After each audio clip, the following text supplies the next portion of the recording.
My name is Coach Steve, the affordable life coach. Been coaching people now for going on 13 years, which is incredible. And if you're interested, the consultation's free. Emails in the description. Today we're going to talk about the importance of energy and more particularly sleep. So many things that we struggle with, we blame on laziness, lack of self discipline, lack of motivation, lack of drive.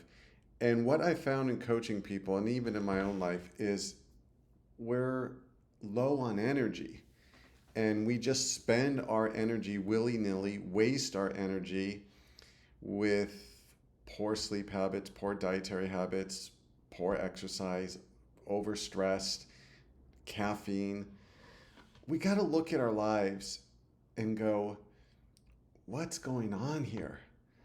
I being tired, feeling lethargic has been normalized, and it's something that I struggle with, and I've just learned how to manage it and researched it and seen what is very effective in my coaching practice, and it's incredible how common it is.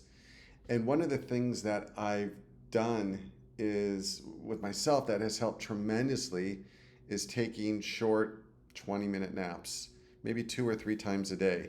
It just recharges the battery and gets me going again. But it's not normal for us to feel like this. Now, of course, if we have an exhausting job, if we're really stressed out, if we're working really hard on something, we are going to feel tired.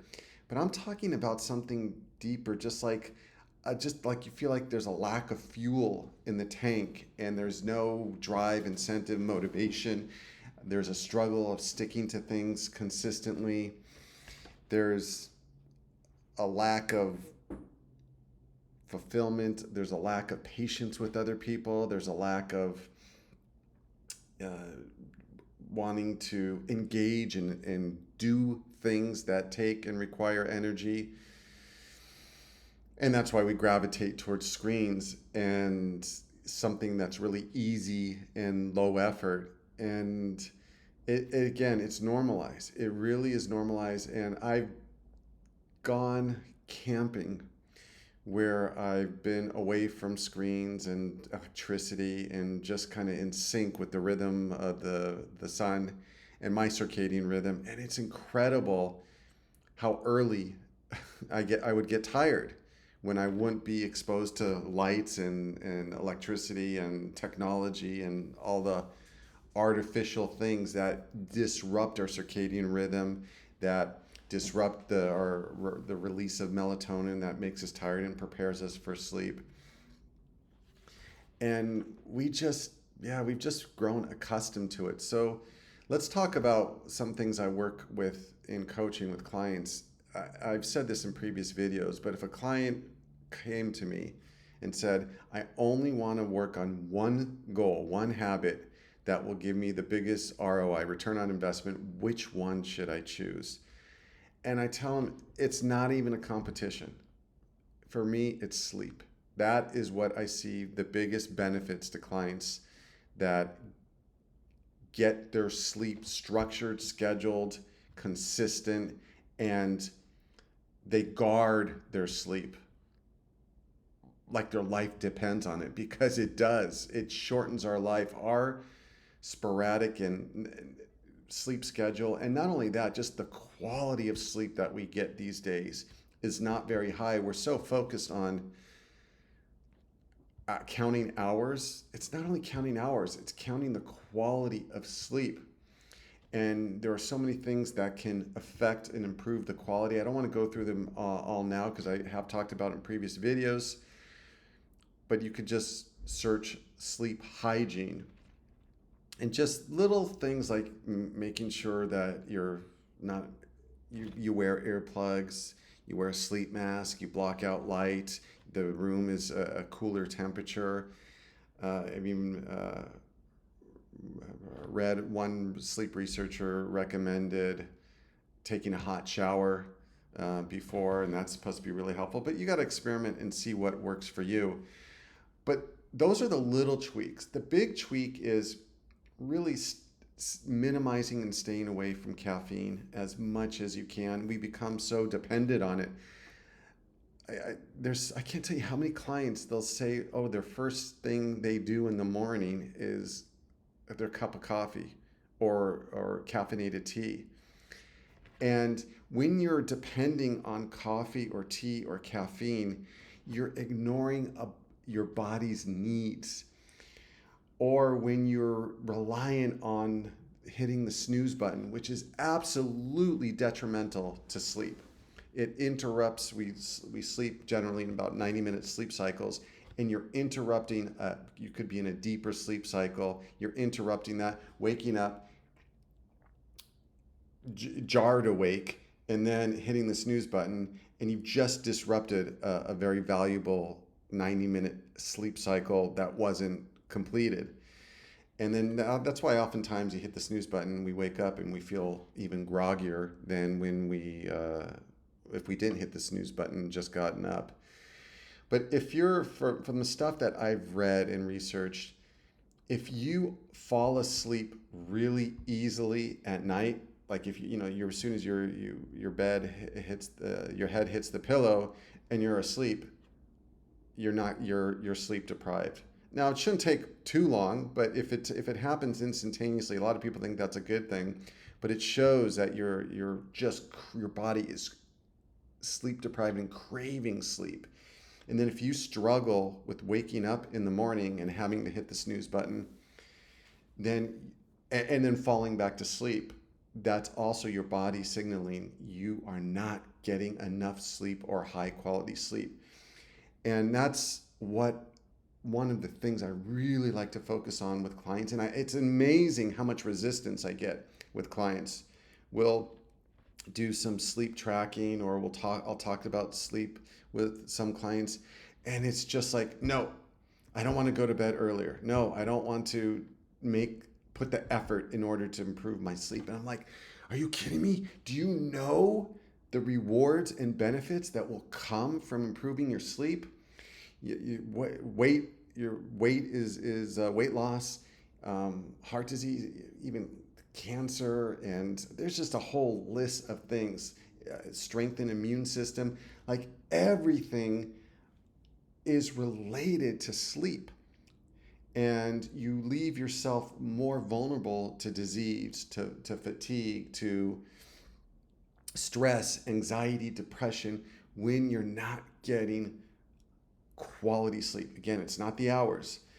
And some people even wear their sleep deprivation as a badge of honor. Oh, I'll sleep when I die, or I go to bed late and burn the midnight oil, and I wake up early, to go and do whatever, my morning routine that's really productive and healthy.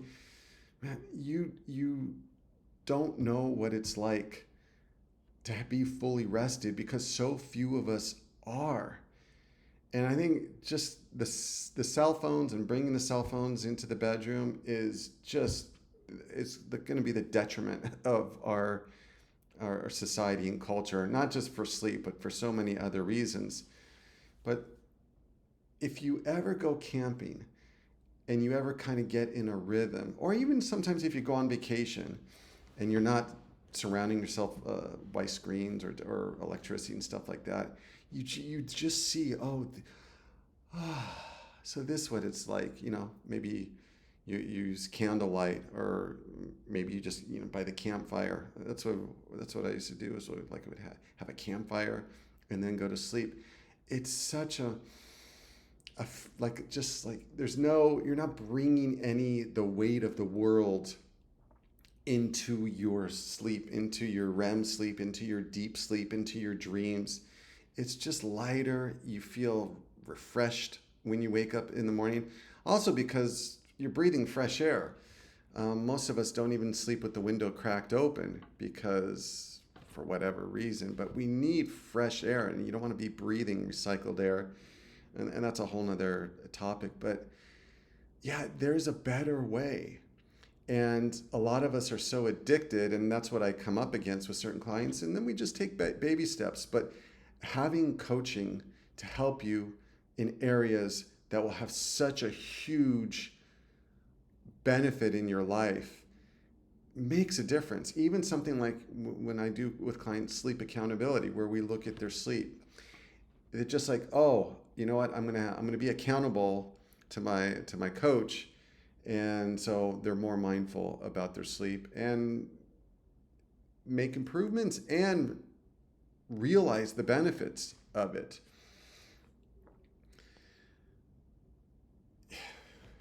There's so many things that we attribute to something external, and without realizing that a lot of it is we're just not taking care of our physical health. We're not taking care of our bodies. And it's almost like we feel this anxiety inside or this tension inside, and we need to point the finger at something. Oh, it's my work, it's my spouse, it's my boyfriend, it's my girlfriend, it's my children. And those all could be contributors. But when you're getting good, restful sleep, undisturbed as much as possible, you're more resilient. You're better able to handle the task or goals or habits that you have for the day. And you just feel more engaged with life. And then if you add exercise on top of that, you add a healthy diet. I'm not saying any of these things have to be perfect, but just let's make regular improvement. And that's what coaching does. It's just like we gentle goals, baby steps. And before you know it, you're developing habits that you never thought were possible. And you'll see your self-discipline will increase, your motivation, your drive, your consistency, your commitment, and your ability to handle traffic, your ability to handle somebody's rude to you, or the frustrating boss. It's just, we don't protect our spiritual being, our physical body, our inner core. And it's so much easier just to say, oh, I'm just going to drink a cup of coffee. Just go to the doctor and have them prescribe me a pill. In some cases, that's necessary. But let's optimize our health and guard it with our lives and protect it and start saying no to things and start protecting our bedtime and getting a consistent bedtime, so we're going to sleep and we're waking up at relatively the same time every day or every night and in the morning. And you just be amazed at how your outlook and perception of your life changes. And there's just that, what we're all looking for. I see everybody, nobody, when they contact me for coaching, says, oh, I'm contacting you coaching because I want to be happy with what I have. I want to be at peace. I want to be grounded. I want to protect my sleep. I want to, people might say I want to lose weight, but they don't say I want to put real food in my body and just eat for nourishment and not for just pleasure and immediate gratification. Hey, no, again, it's progress. It's not perfection. Are you on the path that's taking you in that direction?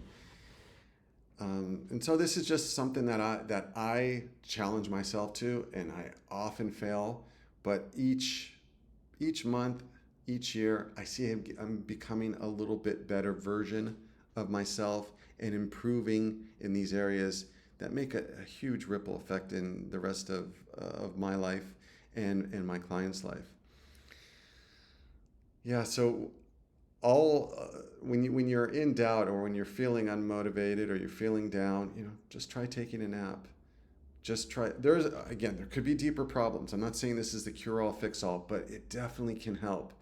Try taking a nap, try resting, and really just go to bed. Go to bed early, wake up early. Early to bed, early to rise makes a man or woman healthy, wealthy, and wise. It's just that those old adages are really true. And yeah. Okay, so we'll wrap up here. Be curious what your thoughts are on sleep deprivation. And it's wild because most people think, not most people, but I get a number of clients, they think, oh, my sleep is fine. And then I say, let's start tracking it. Let's see where we're at. And tell me about your nighttime routine. Tell me about your morning routine. And then they start seeing things that they never really looked at. And again, it just becomes normalized, so we don't even think twice about it. Oh, the other thing I forgot to mention is when you get good sleep, you also make better food choices. You're not as attracted to or pulled towards the junk foods, the carbs, the quick energy fixes, the sugars, things like that. So that's another real big bonus. Yeah, if you're interested in coaching, the consultation's free, the no obligation, and then the sessions are incredibly affordable and extremely beneficial. So just send me an email. If you'd like to make a PayPal donation or a monthly donation, whatever amount you can afford is really greatly appreciated. And as I said before, it kind of keeps me accountable to making videos. And if you want to see more videos like this, please like and subscribe. And thanks for tuning in. Until next time, bye-bye.